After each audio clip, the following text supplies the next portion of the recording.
In the volatile heart of 16th-century Europe, the city of Strasbourg stood as an outwardly prosperous hub of trade and culture. Yet beneath its bustling surface lay a deep reservoir of civic and existential dread. The summer of 1518 found the city exhausted and tense. Repeated poor harvests had led to persistent famine, making food scarce and driving many families to the edge of survival. This physical hardship was compounded by profound spiritual terror. The era was gripped by fervent religious belief, where outbreaks of disease or hardship were commonly interpreted as direct punishments from God or the malediction of an offended saint.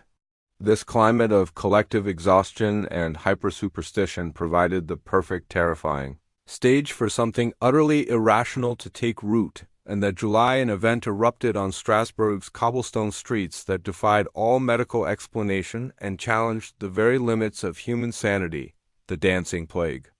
The phenomenon began, as all great mysteries often do, with a single, inexplicable act. On a sweltering July day, a woman named Frau Trophäa stepped out of her home and began to dance.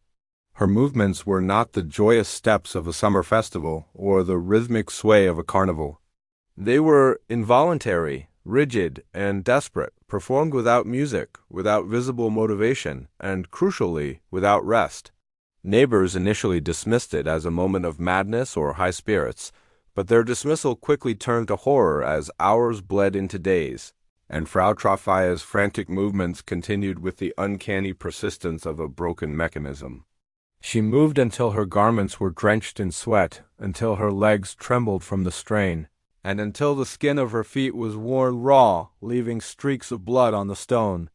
Her husband tried desperately to restrain her, begging her to stop, but she either refused or simply could not obey. Physicians offered vague opinions about overheated blood, and priests offered prayers, but nothing worked. For almost a week she danced, a tormented figure demonstrating a compulsion that had seized total control of her physical being. Then came the appalling escalation. Within days of Frau Trophäa's initial breakdown, several other people were gripped by the same inescapable urge. The phenomenon spread rapidly, consuming entire families and neighborhoods.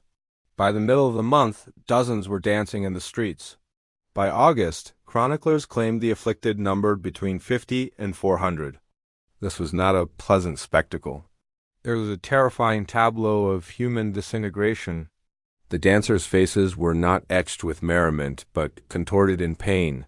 Their eyes glazed over, and their movements were less choreography than agonizing spasms. Witnesses described the horrifying sound, the incessant thump-thump of leather and blistered flesh against the stone, punctuated by ragged breathing and cries of genuine anguish. The dancers moved until they collapsed from exhaustion, only to struggle back to their feet moments later, compelled by the same unseen force. The toll was tragically real. Men and women died in the street, victims of stroke, heart attack, and absolute physical depletion, their final moments spent in frantic, unwanted motion. The civic and medical authorities of Strasbourg, faced with a burgeoning crisis that threatened to collapse public order, responded with a staggering and ultimately catastrophic error in judgment.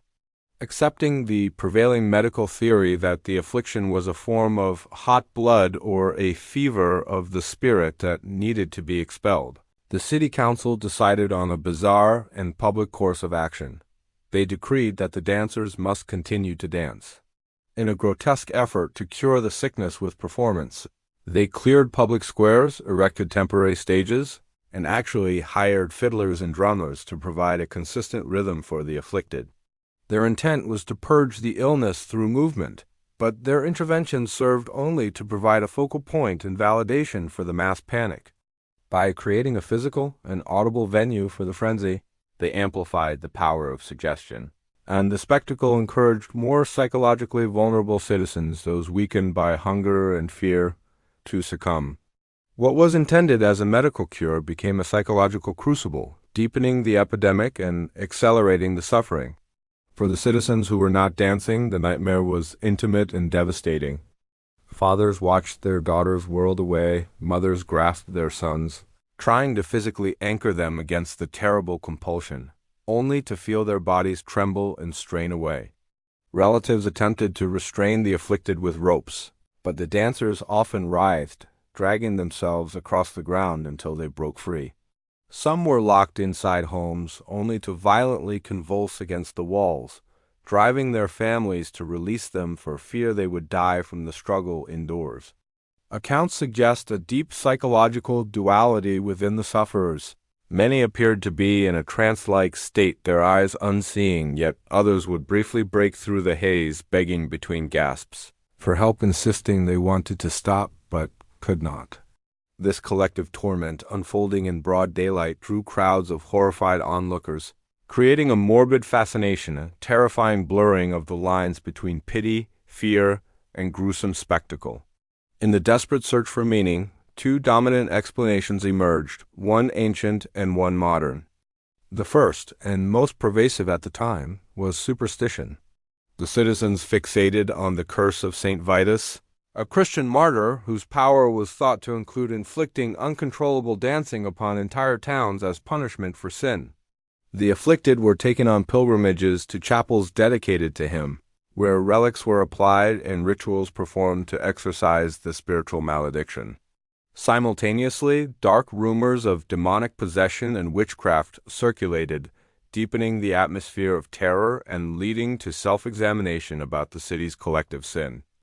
The second explanation, favored by historians and doctors today, is that the dancing plague was a textbook case of mass psychogenic illness, the MPI, also known as mass hysteria. MPI occurs when extreme psychological stress spreads rapidly through a group, producing genuine physical symptoms not rooted in organic disease. Strasbourg was an ideal candidate. The populace was physically weakened by malnutrition, spiritually terrified by the threat of eternal damnation, and exhausted by civic hardship. In this state of profound vulnerability, the sight of one person's distress was sufficient to trigger a chain reaction, where the terror in the collective unconscious was physically expressed through the only available language: desperate, unending movement. The body acted out the existential scream the mind could not articulate. The failure of the civic plan forced a panicked pivot.